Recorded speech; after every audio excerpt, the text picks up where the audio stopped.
Halo, ketemu lagi. Hari ini vlognya spesial karena akan ngebahas tentang wawancara LPDP nih buat semua teman-teman.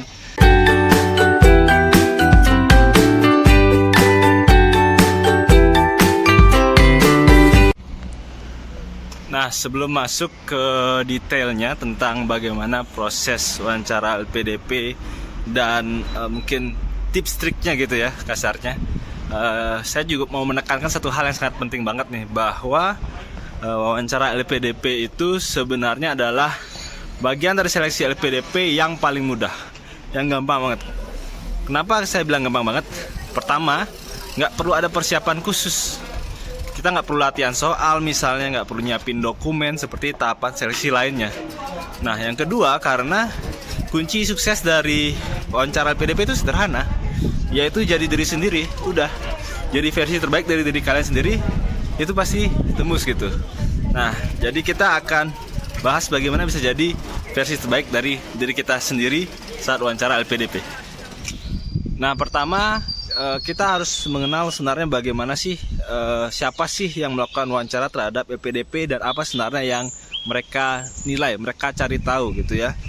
Nah, jadi pertama, kalau dilihat perkembangannya dari 5 tahun lalu atau 6 tahun lalu ketika saya pertama kali ikut wawancara LPDP, saat ini proses wawancara LPDP itu sudah sangat jauh lebih bagus.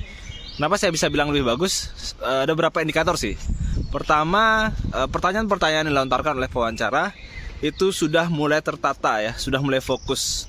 Jadi polanya sudah ada gitu, dan tidak ngalur ngidul kemana-mana gitu. Terus yang kedua, pewawancara juga sudah mulai spesifik gitu bidangnya, dan sesuai dengan apa yang kita gitu, sesuai dengan bidang kita gitu. Proses wawancara LPDP itu sangat jelas tujuannya, yaitu mengecek kebenaran apa yang teman-teman sudah sampaikan sebelumnya. Jadi sederhana banget. Jadi LPDP, di wawancara LPDP pada dasarnya mereka hanya mengecek esai-esai yang teman buat, aplikasi, form-form, kemudian background study, pekerjaan, dan semua hal yang sebenarnya teman-teman sudah sampaikan pada seleksi dokumen sebelumnya gitu.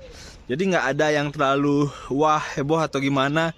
Bahkan mereka tidak mengecek misalnya sopan santun dan segala macam tetek bengek dalam proses berdiskusi ya. Jadi ini hanya mengecek kebenaran background dari teman-teman gitu. Sebenarnya yang jadi pewawancara untuk beasiswa LPDP, yang pertama, pewawancara LPDP biasanya adalah dosen menengah ke senior ya.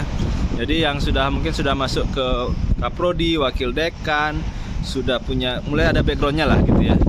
Dan mereka ini biasanya dipasangkan sesuai dengan bidangnya. Misal saya nih, bidang saya kemarin adalah atmospheric science gitu. Jadi yang wawancara saya ya bidangnya serupa, meskipun nggak sama persis, tapi dia tahu secara teknikal, secara akademikal apa yang akan saya sampaikan.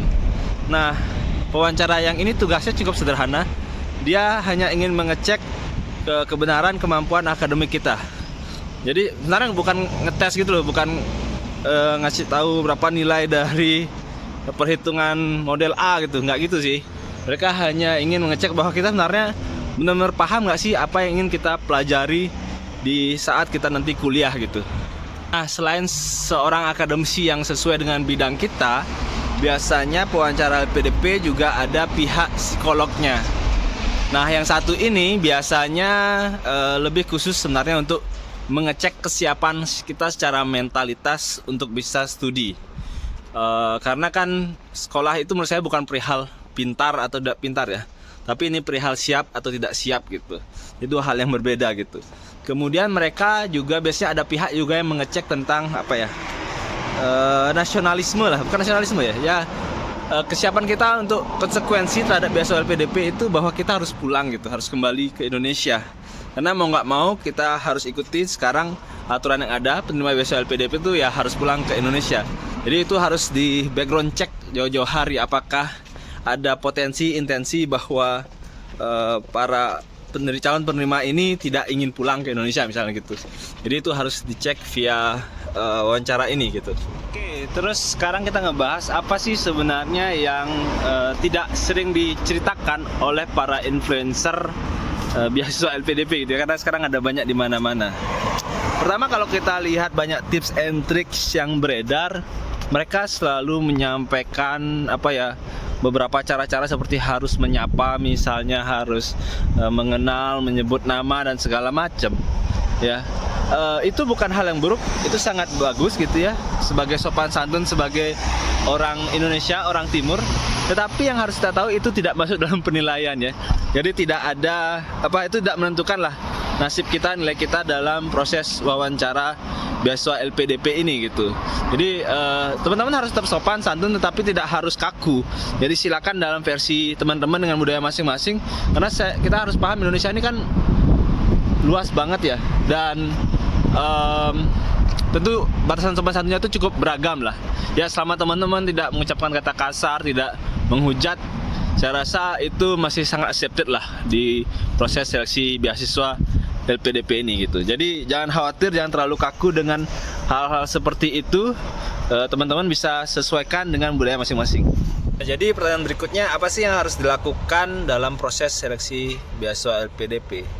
Jadi pertama, teman-teman harus benar-benar paham apa yang teman-teman sudah pernah sampaikan, tuliskan di esai teman-teman, di CV teman-teman, di surat rekomendasi yang dikasih ke teman-teman semua. Nah, di sanalah semua sumber pertanyaan itu ada. Jadi teman-teman nggak usah khawatir cari kemana-mana, baca ini baca itu, nggak.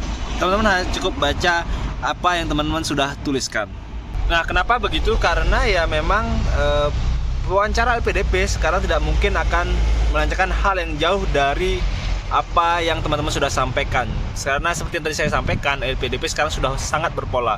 Jadi sepertinya sudah ada pelatihan, sudah standar yang diberikan kepada semua pewawancara, batasan-batasan apa yang boleh dan tidak boleh dilakukan. Jadi seperti sekarang pewawancara sudah diizinkan untuk bisa melakukan pertanyaan-pertanyaan yang tidak sama sekali tidak berhubungan dengan kebutuhan dari beasiswa LPDP itu sendiri. Nah, jadi pertanyaannya sekarang adalah apa yang harus dilakukan ketika kita mau wawancara beasiswa LPDP. Jadi sebenarnya tips utamanya bukan perihal apa yang dilakukan di hari itu ya, tapi persiapan sebelum saat kita wawancara. Bagaimana kita memberikan dokumen mulai esai sesuai dengan apa yang sesungguhnya terjadi, itu penting banget. Itu jadi dasar yang penting banget. Nah, sedangkan saat wawancara itu yang perlu disiapkan sebenarnya hanyalah mentalitasnya sih ya. Jadi memastikan kita nggak tegang, santai dan fokus. Dan pastikan kita selalu menjawab dengan kejujuran. Jadi apa yang memang jadi, apa yang kita tuliskan, itulah yang juga kita sampaikan. Nah, jadi kuncinya poinnya sederhana seperti itu aja. Selama persiapannya sudah bagus, maka pasti apa isinya itu tinggal di delivery dengan baik. Jadi nggak perlu takut-takut dengan harus nyebutin nama duluan, harus salam duluan, atau urutan dan segala macam. Itu sama sekali tidak ada dalam penilaian dari wawancara beasiswa LPDP. Oke, jadi itu ya teman-teman ya. Saya doakan semua bisa sukses untuk wawancara LPDP dan semakin banyak profil terbaik bangsa Indonesia yang bisa menempuh pendidikan di kampus-kampus terbaik di dunia, termasuk di Indonesia. Semoga kita bisa bertemu di lain kesempatan. Sampai jumpa.